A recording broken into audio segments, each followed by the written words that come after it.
नमस्कार, आवाज समाचार में आपका स्वागत है। मैं हूं मनोज श्रीवास्तव। खबरों की शुरुआत करते हैं हेडलाइंस के साथ। भारत और अमेरिका में अभूतपूर्व विश्वास। अमेरिका दौरे पर पीएम मोदी का बड़ा बयान। वॉल स्ट्रीट जर्नल से इंटरव्यू में बोले, बड़ा ग्लोबल रोल निभाने के लिए आगे बढ़ रहा भारत। जेट इंजन, डिफेंस समेत 6 डील पर लग सकती है मुहर। बाजार को अभी भी नए शिखर का इंतजार। शुरुआती गिरावट के बाद सुधरकर बंद हुआ बाजार। मिड और स्मॉल कैप में रही खरीदारी। सेंसेक्स, निफ्टी बढ़त पर बंद हुए। Agriculture startup solar project food processing unit के लिए सस्ती दरों पर मिलेगा कर्ज। सरकार एग्रीकल्चर इंफ्रास्ट्रक्चर फंड का दायरा बढ़ाने की तैयारी कर रही है।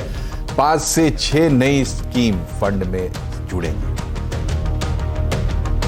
इन्फोसिस के को फाउंडर नंदन नीलेकणी ने आईआईटी बॉम्बे को डोनेट किया 315 करोड़। स्टार्टअप इकोसिस्टम को डेवलप करने में होगा पैसों का इस्तेमाल।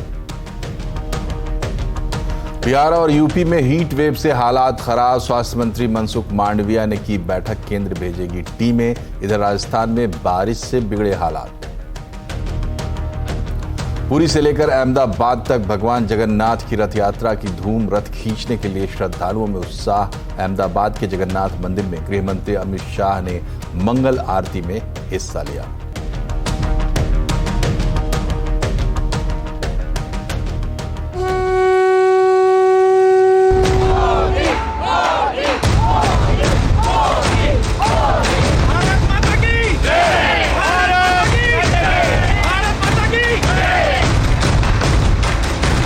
उनसे बढ़ के और कोई लीडर आज तक हुआ नहीं है। हमें एक नई पहचान दी है मोदी जी ने।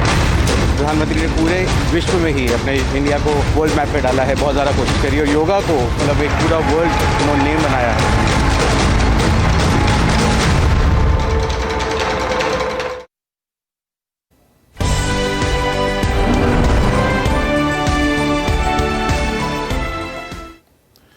प्रधानमंत्री नरेंद्र मोदी अमेरिका की 3 दिन की यात्रा के लिए रवाना हो गए हैं। वो आज शाम को अमेरिका पहुंचेंगे।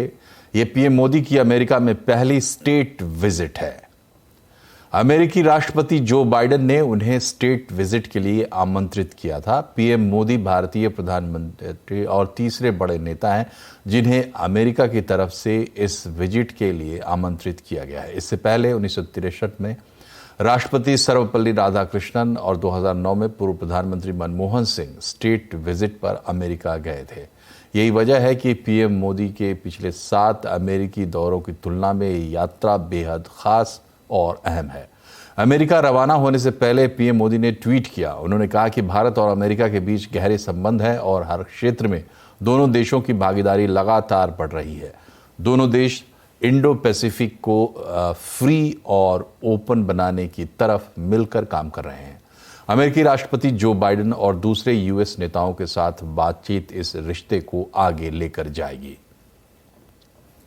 अमेरिका की यात्रा पर रवाना होने से पहले प्रधानमंत्री मोदी ने अमेरिकी अखबार द वॉल स्ट्रीट जर्नल को इंटरव्यू दिया। इस इंटरव्यू में उन्होंने कहा कि भारत एक ऊंची, गहरी और व्यापक भूमिका का हकदार है। भारत किसी देश की जगह लेने की कोशिश नहीं कर रहा है। इस प्रक्रिया को भारत के विश्व में अपना सही स्थान प्राप्त करने के रूप में देखा जाना चाहिए। चीन के साथ संबंधों पर पीएम मोदी ने कहा कि दोनों पक्षों में सामान्य संबंधों के लिए सीमा पर अमन चैन का होना जरूरी है। उन्होंने कहा कि भारत संप्रभुता और क्षेत्रीय अखंडता का सम्मान करने, कानून के शासन का पालन करने और मतभेदों और विवादों के शांतिपूर्ण समाधान में विश्वास रखता है। लेकिन भारत अपनी संप्रभुता और गरिमा की रक्षा के लिए पूरी तरह से तैयार और प्रतिबद्ध है। पीएम मोदी ने कहा कि सभी देशों को अंतर्राष्ट्रीय कानून और दूसरे देशों की संप्रभुता का सम्मान करना चाहिए। विवादों को कूटनीति और संवाद से सुलझाया जाना चाहिए, न कि युद्ध से। इस भूमिका में भारत किस पाले में खड़ा है, इस सवाल पर पीएम मोदी ने कहा कि कुछ लोग कहते हैं कि हम तटस्थ हैं, लेकिन हम तटस्थ नहीं हैं। हम शांति के पक्ष में हैं। दुनिया को पूरा भरोसा है कि भारत की सर्वोच्च प्राथमिकता शांति है। प्रधानमंत्री नरेंद्र मोदी की स्टेट विजिट के दौरान भारत और अमेरिका के बीच कई अहम समझौते होने वाले हैं। इसमें सबसे ज्यादा जोर रक्षा समझौतों पर होगा। प्रधानमंत्री का यह दौरा क्यों अहम है, ये बताने के लिए हमारे साथ जुड़े हैं लक्ष्मण रॉय। लक्ष्मण जी, क्या क्या डील होने की संभावना है इस दौरे में? पीएम मोदी का ये यूएस दौरा जियोपॉलिटिक्स के लिहाज से, दोनों देशों के बीच रिश्ते के लिहाज से काफी महत्वपूर्ण है, लेकिन कारोबार के लिहाज से भी ये दौरा काफी महत्वपूर्ण माना जा रहा है, क्योंकि अमेरिका भारत का सबसे बड़ा ट्रेडिंग पार्टनर है। यानी दुनिया के बाकी देशों के साथ जो हम कारोबार करते हैं उसमें यूएस के साथ कारोबार सबसे ज्यादा होता है। 2023 के आंकड़े बता रहे हैं कि हमारा कारोबार, दोनों देशों के बीच कारोबार $129 बिलियन का है। इसमें सर्विस सेक्टर शामिल नहीं है। अगर एक्सपोर्ट इंपोर्ट की बात करें हम, तो अमेरिका को हम कुल एक्सपोर्ट $78.5 अरब का करते हैं, इंपोर्ट सिर्फ $50 अरब का करते हैं। यानी एक्सपोर्ट ज्यादा करते हैं, इंपोर्ट कम करते हैं। काफी बेहतर स्थिति मानी जाती है दोनों देशों के बीच कारोबार को लेकर के। यूएस को हम क्या भेजते हैं? जेम्स एंड ज्वेलरी भेजते हैं, फार्मा प्रोडक्ट भेजते हैं, कपड़े भेजते हैं। और इंपोर्ट क्या करते हैं? उसमें ऑयल इंपोर्ट करते हैं, साथ ही साथ एलएनजी इंपोर्ट करते हैं, गोल्ड इंपोर्ट होता है, ऑर्गेनिक केमिकल इंपोर्ट होता है। दोनों देशों के बीच इन सब ट्रेड के बाद सर्विस सेक्टर की बात करें तो सर्विस एक्सपोर्ट जो है भारत से यूएस को $29 अरब का, यानी $29 अरब का होता है। इंपोर्ट सिर्फ $17 अरब का होता है। यानी सर्विस एक्सपोर्ट में भी एक्सपोर्ट ज्यादा होता है, इंपोर्ट कम होता है। काफी बेहतर माना जाता है स्थिति। निवेश यूएस का भारत में निवेश जो है $60 बिलियन का है। भारत का यूएस में निवेश $40 बिलियन का, यानी दोनों देशों की कंपनी आपस में निवेश भी अच्छा खासा कर रही हैं। और इन सारे रिश्तों के बीच में डिफेंस का रिश्ता जो है काफी महत्वपूर्ण है और तेजी से उभरता हुआ क्षेत्र है। 2008 से पहले, यानी क्या है 2008 तक दोनों देशों के बीच डिफेंस का कारोबार नहीं के बराबर था, लेकिन अब यह बढ़ करके $20 बिलियन से ज्यादा को हो चुका है। अब माना यह जा रहा है कि $25 बिलियन तक बहुत जल्द पहुंचने वाला है। इस लिहाज से यूएस में पीएम का दौरा जो है काफी महत्वपूर्ण माना जा रहा है। डिफेंस सेक्टर में प्रोडक्शन और टेक्नोलॉजी ट्रांसफर को लेकर कई सारे महत्वपूर्ण करार होने हैं। उसमें 2 महत्वपूर्ण करार हैं। एक है जीई से फाइटर जेट इंजन को लेकर करार हो सकता है। जीई से फाइटर जेट इंजन के जो टेक्नोलॉजी ट्रांसफर है, 11 तरह के टेक्नोलॉजी ट्रांसफर के लिए करार होने की संभावना है। इसके अलावा दूसरा जो करार होगा एआई को लेकर के और साथ ही साथ ड्रोन को लेकर करार होने की संभावना काफी ज्यादा है। हाईटेक ड्रोन है, 31 ऐसे गार्जियन ड्रोन यूएस से भारत खरीदेगा। इस बात को लेकर भी संभावना काफी ज्यादा है। इसका औपचारिक ऐलान पीएम के यूएस दौरे के दौरान आपको देखने को मिले। दूसरा महत्वपूर्ण बात, सेमीकंडक्टर के क्षेत्र में माइक्रोन टेक्नोलॉजी के साथ निवेश का ऐलान हो सकता है। माइक्रोन टेक्नोलॉजी जो यूएस की सबसे बड़ी कंपनी है सेमीकंडक्टर के क्षेत्र में, वो 22,000 करोड़ रुपए का निवेश भारत में कर सकती है। इस बात का ऐलान इस दौरे में होने की संभावना है। बहुत बहुत शुक्रिया लक्ष्मण जी।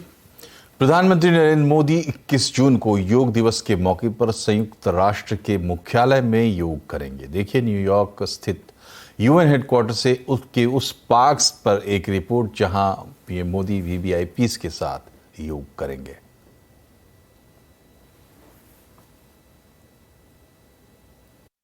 मैं इस वक्त मौजूद हूं न्यूयॉर्क के संयुक्त राष्ट्र संघ के मुख्यालय में, जिसके साथ ही बने इस परिसर में जो पार्क बना है, यहां पर विश्व योगा दिवस मनाया जाएगा, जहां प्रधानमंत्री मोदी खुद आएंगे। यहां पर तैयारियां बहुत जोर शोर से चल रही हैं। मैं आपको दिखाऊं, ये जो सामने टेंट लग रहा है, यहां पर खुद प्रधानमंत्री मौजूद रहेंगे योग करने के लिए। उन तमाम पर्सनालिटीज के साथ, उन तमाम लोगों के साथ जो योग दिवस में जिनको न्योता गया है और जिन लोगों के पास साथ बैठकर प्रधानमंत्री यहां पर योग करेंगे। कम से कम 193 देशों को जो संयुक्त राष्ट्र के सदस्य हैं उनको न्योता गया है। साथ ही साथ यहां पर जो यूनाइटेड नेशन जनरल असेंबली के प्रेसिडेंट भी होंगी और साथ ही साथ deputy secretary general Amina Mohammed भी होंगी। उसके साथ जितने डिप्लोमेट्स हैं यहां पर यूनाइटेड नेशंस में, वो मौजूद होंगे। कई प्रोमिनेंट पर्सनालिटीज जो हैं, जो हॉलीवुड स्टार्स हैं, उनको मौका यहां पर न्योता दिया गया है। खासकर रिचर्ड गिर को यहां पर बुलाया गया न्योता के लिए। उन्होंने हामी भी भरी है। देखते हैं वो यहां पर मौजूद रहते हैं कि नहीं, लेकिन कई सेलिब्रिटीज को यहां पर आने का न्योता दिया गया है। कम से कम 3000 न्यूयॉर्क के स्कूल के बच्चे यहां पर योग करेंगे प्रधानमंत्री के साथ। और योगा दिवस की खासियत ही इस बार यही है कि प्रधानमंत्री खुद अपने कॉल के बाद विश्व योगा दिवस मनाने की शुरुआत होने के बाद पहली बार संयुक्त राष्ट्र संघ के मुख्यालय पर मौजूद होंगे योगा करने के लिए। और यही तमाम भारतीयों के लिए और भारतीय समुदाय जो दुनिया के भर में बसा है उसके लिए ये गर्व की बात है, जहां से प्रधानमंत्री स्वास्थ्य का भी संदेश देंगे और दुनिया में भारत की प्राचीन पौराणिक संस्कृति का भी वास्ता देंगे, जो पूरे दुनिया को जोड़ रही है। वीडियो जर्नलिस्ट पंकज तोमर के साथ अमिताभ सिन्हा, न्यूयॉर्क। और न्यूयॉर्क में होटलों में भी पीएम मोदी के दौरे को लेकर जबरदस्त तैयारियां हैं। न्यूयॉर्क से सहयोगी अमिताभ सिन्हा ने एक होटल का जायजा लिया है जहां पर स्पेशल मोदी थाली की तैयारी है। ऑनेस्ट रेस्टोरेंट, इस नाम को देखकर चौंकेगा मत। मैं इस वक्त गुजरात के अहमदाबाद या किसी और शहर में नहीं हूं जहां ऑनेस्ट के सारे चेन मिलते हैं। ये ऑनेस्ट है कोई शहर में, ये न्यूयॉर्क से सटा हुआ एक शहर है जहां पर ये ऑनेस्ट है। और मैं आप सोच रहे होंगे इस ऑनेस्ट नाम के रेस्टोरेंट में मैं आपको क्यों लेके आया हूं। ये अनूठी बात है। प्रधानमंत्री मोदी के न्यूयॉर्क आने के पहले जो यहाँ समा बंधा है, इसके बारे में जानेंगे हम लोग। इनके ओनर देवेंद्र जी यहाँ पर खड़े हैं काउंटर पर, उनसे बात करेंगे। देवेंद्र जी, क्या खबर है? आप खबर आगे क्या प्रधानमंत्री जी आ रहे हैं? हाँ, प्रधानमंत्री तो आ रहे हैं, लेकिन हम भी तैयारी करके रखे हैं भाई साहब। हमने तो एक यहाँ पे हमारे रेस्टोरेंट में मोदी थाली करके हमने तो इंट्रोडक्शन किया है। थाली में मैं आपको प्रोडक्ट दिखा रहा हूँ। एक खांडवी जो बोलते हैं, गुजराती खांडवी बोलते हैं उसको। गुजराती खांडवी है, थेपला है, श्रीखंड है जिसमें बहुत पावर है, 2 सब्जियां है, एक पनीर की सब्जी है, एक आलू की सब्जी है, और खमन ढोकला जो गुजरात की चाहत की आइटम होती है। मतलब चाहत मतलब लोग खमन ढोकला, कोई भी सिटी में जाओ आपको खमन ढोकला तो मिलेगा ही मिलेगा। राजू का भी मिलेगा, हर चीज मिलेगा। तो ये हमें प्राउड है हमारे मोदी साहब के लिए। हमारे स्टाफ खड़े हैं, मिस्टर भरत भाई है। भरत भाई से एक सवाल पूछ सकते हैं? भरत भाई, मोदी थाली खाने वाले आ रहे हैं क्या? हाँ, मोदी थाली चालू करने के सबका अभिप्राय भाई है, तो वो बोले कि वो मोदी की थाली बनाओ। आप थाली के नजारे लेते हैं। अब एक एक चीज आप देख सकते हो गुजराती, इसमें ढोकला है और जितने हैं सब गुजराती डिशेज हैं। तो अगर प्लेट में रखकर खाएं तो इस डिलीशियस खाने से, स्वादिष्ट खाने से काफी, मुझे लगता है कि काफी लोगों को उत्साह रहा होगा। लेकिन सबसे बड़े उत्साह की बात है कि प्रधानमंत्री के आने पर अगर मोदी थाली यहाँ बन रही है, बुक रही है, ये दिखाता है कि अब प्रधानमंत्री मोदी का ने कितना मान बढ़ाया है, कितनी ताकत बढ़ाई है भारतीयों की, जो दुनिया के दूसरे देशों में, खासकर अमेरिका में जो भारतीय समुदाय है वो यहाँ रह रहा है। वीडियो जर्नलिस्ट पंकज तोमर के साथ अमिताभ सिन्हा, क्वींस, न्यूयॉर्क। प्रधानमंत्री मोदी की अमेरिका यात्रा काफी व्यस्त रहेगी। 21 से 24 जून तक कई कार्यक्रमों में वो हिस्सा लेंगे। उनके अमेरिका टूर का पूरा ब्यौरा बता रहे हैं हमारे सहयोगी विपिन भट्ट। तो हम शुरुआत करते हैं। देखिए 21 से 24 जून तक का ये उनका अमेरिका दौरा है और हर दिन का पूरा एक कार्यक्रम मौजूद है। तो 21 जून को वॉशिंगटन में एक स्किलिंग से जुड़ा हुआ कार्यक्रम है, उसमें प्रधानमंत्री मोदी शिरकत करेंगे। उसके बाद व्हाइट हाउस में उन्हें 21 तोपों की सलामी दी जाएगी। उसी दिन व्हाइट हाउस पहुंचेंगे, 21 तोपों की सलामी मिलेगी और अमेरिकी राष्ट्रपति जो बाइडेन से वहां पर उनकी मुलाकात भी होगी आधिकारिक तौर पर। और साथ ही 21 जून को ही संयुक्त राष्ट्र सचिवालय में योग दिवस का जो कार्यक्रम है उसको लीड करेंगे। वहां पर उपस्थिति में बहुत बड़े जन समुदाय के वो योगा करेंगे। तो ये 21 तारीख का कार्यक्रम हुआ। 22 जून को व्हाइट हाउस में उनका आधिकारिक स्वागत किया जाना है। तो ये पूरा प्रोटोकॉल से चलेगा क्योंकि राजकीय दौरा है ये उनका। 22 जून को ही बाइडेन के साथ अमेरिका के राष्ट्रपति, उनकी एक द्विपक्षीय बातचीत होगी और 22 जून को ही शाम के समय अमेरिकी कांग्रेस में प्रधानमंत्री मोदी का संबोधन भी होगा। इससे पहले भी वो संबोधित कर चुके हैं अमेरिकी कांग्रेस को, लेकिन इस बार भी वो है। और प्रधानमंत्री मोदी के लिए राजकीय रात्रि भोज का आयोजन किया जा रहा है जो बाइडेन फैमिली करेगी और वो भी 22 जून के लिए इस कार्यक्रम में शामिल होगा। अब 23 जून का कार्यक्रम देखते हैं। तो अमेरिका की उपराष्ट्रपति जो कमला हैरिस है, उनकी तरफ से, विदेश मंत्रालय की तरफ से है, तो इस लंच की अगुवाई जो है वो अमेरिका की उपराष्ट्रपति कमला हैरिस करेंगी। 23 जून को ही अमेरिकी कंपनियों के सीईओ से प्रधानमंत्री मोदी की मुलाकात होने वाली है, काफी अहम होने वाली है। और भारतीय समुदाय को संबोधित भी उस दिन ये करने वाले हैं शाम के वक्त। जो अक्सर हम देखते हैं कि प्रधानमंत्री मोदी जब अमेरिका जाते हैं, एक बड़ा डायस्पोरा जिसे वो संबोधित करते हैं और उनके वो भाषण हमने सुने हैं पहले भी, और इस बार भी लगभग वैसा ही कार्यक्रम अमेरिका में होने जा रहा है। तो 23 जून को पीएम मोदी ग्लोबल कंपनियों के सीईओ से भी मुलाकात करेंगे। पीएम मोदी टेस्ला के सीईओ एलन मस्क से मिलेंगे। इसके अलावा वो अमेजॉन के फाउंडर जेफ बेजोस से मुलाकात कर सकते हैं।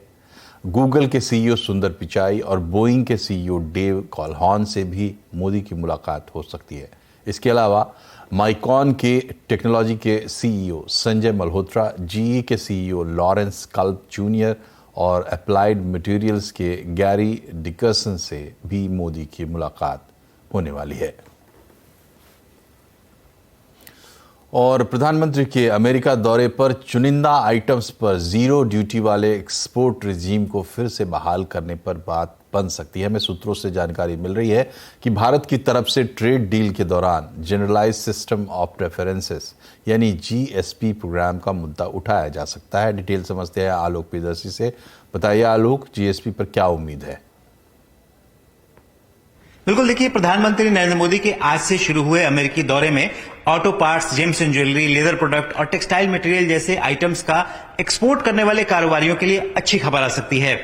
सीएनबीसी आवाज को सूत्रों से जानकारी मिली है कि अमेरिकी एडमिनिस्ट्रेशन एक बार फिर से भारत के चुनिंदा प्रोडक्ट्स के लिए अपने मार्केट को जीरो ड्यूटी पर फिर से खोल सकता है। दरअसल जिस तरह से इंडिया में मोस्ट फेवर्ड नेशन का कॉन्सेप्ट है, उसी तरह से अमेरिका में भी the generalise system of preferences programme के तहत अमेरिका डेवलपिंग कंट्री से जीरो ड्यूटी पर चुनिंदा आइटम्स का इंपोर्ट करता है।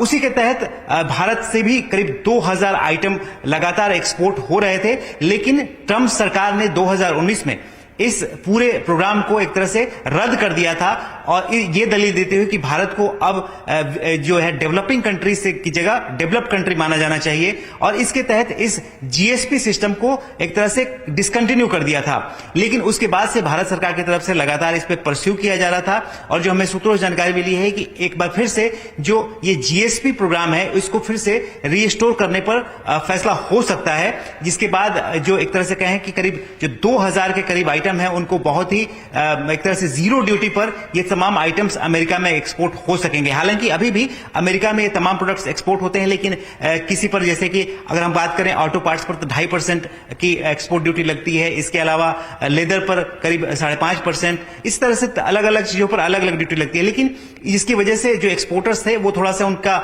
एक तरह से परेशानी होती है। लेकिन अब अगर जीएसपी रिस्टोर हो जाता है तो वो बड़े आसानी से इस प्रोग्राम के तहत अपने आइटम्स को अमेरिका एक्सपोर्ट कर सकेंगे।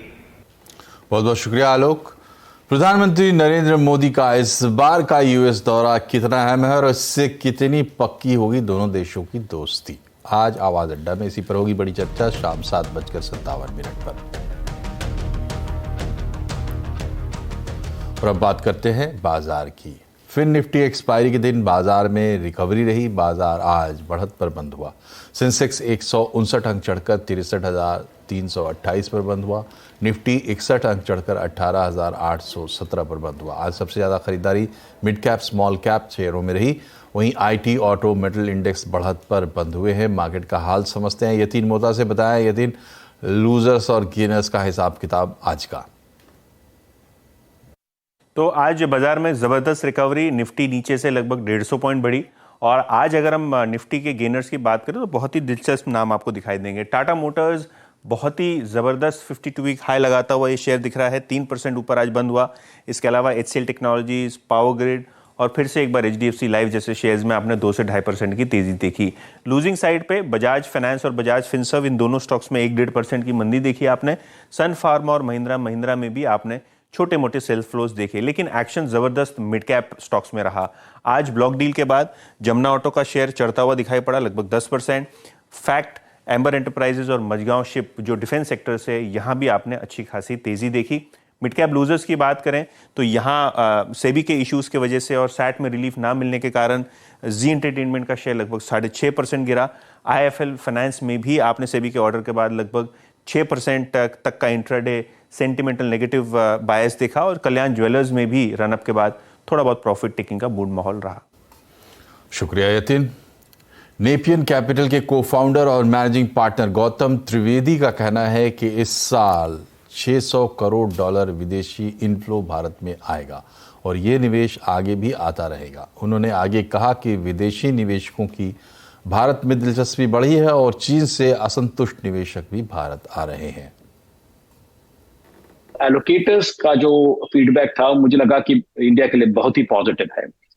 दूसरी बात ये होगी कि एलोकेटर्स, जितने भी एलोकेटर्स को मैं जो मिला हूं, उन्होंने बताया, वेदर इट्स पेंशन फंड और एंडाउमेंट और फाउंडेशन, उन्होंने बताया कि वो लोग इंडिया अच्छी तरह से जानते हैं। तो फंड मैनेजर्स ने, मुझे लगता है कि अक्रॉस द बोर्ड चाइना में भी एलोकेशन कम कर दिया है। उसकी वजह से हमने देखा है कि इस साल इंडिया में जिस तरह से पैसा आया है करीबन 6 बिलियन, ये फ्राइडे के क्लोज के हिसाब से $6 billion net FPI investment India में जो आया है ईयर टू डेट। इन्फोसिस के को फाउंडर नंदन नीलेकणी ने Indian institute of technology Bombay को 315 करोड़ रुपए डोनेट किए हैं।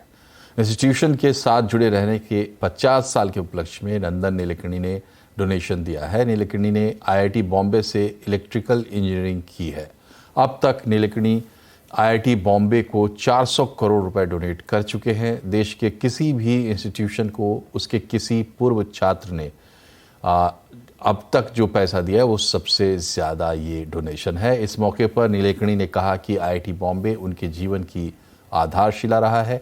ये डोनेशन सिर्फ एक फाइनेंशियल कंट्रीब्यूशन नहीं है, बल्कि उस समय के लिए एक ट्रिब्यूट है जिसने मुझे बहुत कुछ दिया है और उन छात्रों के प्रति कमिटमेंट है जो कल हमारी दुनिया को आकार देंगे। सरकार एग्रीकल्चर इंफ्रास्ट्रक्चर फंड का दायरा बढ़ाने की तैयारी कर रही है। सूत्रों के मुताबिक सरकार इसमें 5 से 6 नए सेक्टर्स जोड़ सकती है जिन्हें सस्ती दरों पर कर्ज दिया जाएगा। पूरी खबर के साथ असीम मनचंदा है। बताया असीम, किस तरीके से दायरा बढ़ाने की बात हो रही है? देखिए, साल 2020 में सरकार ने एग्रीकल्चर इंफ्रास्ट्रक्चर फंड की स्थापना की थी। इस फंड के जरिए सरकार किसानों, FPOs, कोऑपरेटिव सोसाइटीज को सस्ती दरों पर कर्ज देती है ताकि पोस्ट हार्वेस्टेड मैनेजमेंट के लिए इंफ्रास्ट्रक्चर खड़ा किया जा सके। लेकिन मैं अगर पिछले 2.5 साल की बात करूं तो इसका अपटेक काफी कम रहा है। अभी तक इसका यूटिलाइजेशन 30% तक हुआ है। तो सरकार चाहती है कि इसका दायरा बढ़ा जाए और नए सेक्टर इसके अंदर जोड़े जाए ताकि इस फंड का इस्तेमाल करके किसान ज्यादा से ज्यादा फायदे में आ सके। तो खासतौर पर सबसे पहले तो जो एग्रीकल्चर स्टार्टअप लगे हुए हैं उनके लिए सरकार इस फंड के जरिए सस्ता कर्ज देगी। इतना ही नहीं, सोलर फार्म लगाना चाहते हैं किसान तो उनको भी सरकार इस फंड के अंदर शामिल करेगी। रूरल ग्रामीण विकास की भी कई डेवलपमेंट योजनाएं जो है उसके लिए सरकार इस फंड के जरिए यूटिलाइजेशन करेगी। पशुपालन और फूड प्रोसेसिंग के लिए भी ये फंड का इस्तेमाल किया जा सकता है। तो सरकार ये चाहती है कि ज्यादा से ज्यादा किसान इसका यूटिलाइजेशन करें, सस्ती दरों पर इसके कर्ज लें, इंफ्रास्ट्रक्चर तैयार करें जिससे किसानों को और सरकार दोनों को ही फायदा होगा। बहुत बहुत शुक्रिया आपका असीम। और यहाँ रुक रहे एक छोटे से ब्रेक के लिए, लेकिन खबरें अभी और भी हैं, बने रहिए हमारे साथ।